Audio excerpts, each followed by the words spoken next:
Sveikučiai! Šiandien rūkinsiu, kepsiu ir po to troškinsiu karkas netradiciniu būdu. Esu išbandęs skirtingus karkos gaminimo receptus ir šį kartą bandysiu paeksperimentuoti.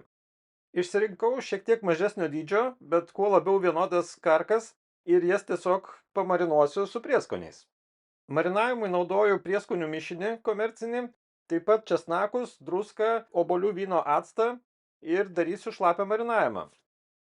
Į šaltą vandenį dedu tiesiog druską, šiek tiek acto, taip pat prieskonių mišinį, česnakus ir viską gerai išmaišau, kad ištirptų druska ir prieskoniai. Paprastai karkas dar palaikau sūriam vandenį, kad mažiau būtų kvapo ir būtų geresnis skonis, bet šį kartą naudoju šlapią marinavimo būdą, tai dedu viską iš karto su prieskoniais ir laikysiu šaldytuve 24 valandas. Šiaip, ko gero, galima būtų laikyti ir ilgiau, bet kadangi dėjau acto, tai marinavimas bus pakankamai greitas. Kuriu kepsninę ir pradžioj pirmame etape tiesiog parūkinsiu tam, kad jos įgautų dūmo skonį. Antrame etape dar bandysiu karkas pakepti aukštoj temperatūroj tam, kad odelė prikeptų, tai dėl to apvyniojau foliją. Nes jeigu rūkinant be folijos, tai oda turi tokią savybę, pasidaro jinai tokia guminė.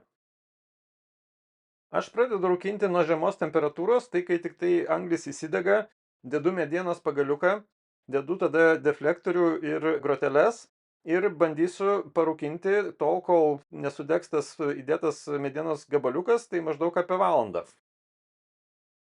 Paprastai karkas darau šiek tiek kitokiu būdu, tai pirma apverdu, o paskui tiesiog parūkinu, pakepu kamadę, bet šį kartą tiesiog noras buvo pabandyti naują būdą, kurio dar iki šiol nesu bandęs. Rūkinimo etapo metu temperatūra kamado pasiekia apie 150 laipsnių Celsijaus ir toliau ją tiesiog palaikau vienodam lygyje. Kadangi medienos pagaliukas, kurį dėjau rūkinimui, baigė degti, tai išvynioju karkas iš folijos ir toliau kepu atvirai, kad oda išsausėtų labiau, nes po to bandysiu pakelti kamado temperatūrą iki aukštesnės, tam, kad oda prikeptų. Tai šitas dabar tas kepimas be folijos yra tiesiog labiau, kad išsausėtų oda, bet temperatūrą kamado palaikau pastovę, tai yra apie 150 laipsnių Celsijaus. Praėjus dar pusvalandžiui, tai yra viso jau karkos kepa rūkinasi apie pusantros valandos, po truputį keliu kamado temperatūrą ir tikslas yra pasiekti apie 250 laipsnių Celsijaus. Tai, kad apkepti odelę, dar naudosiu papildomai kiaulės taukus, juos tiesiog įdedu į kamadą, kad išsilydytų. Riebalas yra reikalingas tam, kad odelė lengviau prikeptų ir kadangi tai yra kiaulės riebalai, tai skonis nuo to nei kiek nepasikeičia. Riebalo pats perteklius jisai tiesiog nulašės ir tikiuosi, kad bus lengviau prikepti odą. Tai aptepu kelis kartus, temperatūra kamado yra apie 250 laipsnių Celsijaus ir pamažu viskas pradeda kepti.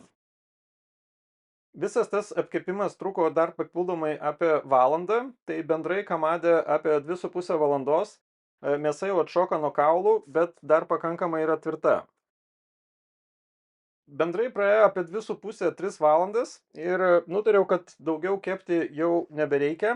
Vidinė mėsos temperatūra pasiekia virš 80 laipsnių Celsijaus, kas iš esmės dar karkai yra šiek tiek mažoka, bet bandau nuimti ir paragauti, kas iš tikrųjų gavosi. Galima būtų dar pakepti ir toliau, tuo pačiu būdu, aplaistant šiek tiek riebalais ir kepant toliau, bet visgi nutariau nuimti ir jų toliau nebedžiovinti. Tai gavosi toks, sakyčiau, įdomus rezultatas, nes oda kaip ir prikepusi, bet jinai pakankamai yra tvirta. Mėsa atšoka nuo kaulo, bet trūksta dar šiek tiek iki minkštumo.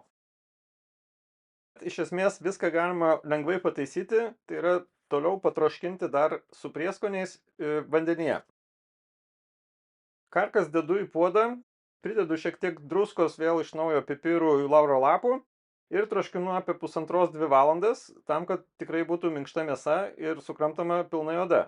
Tai ar antrą kartą daryčiau tą patį? Turbūt, kad ne, visgi buvo įdomu pabandyti. Skanaus ir iki kito karto.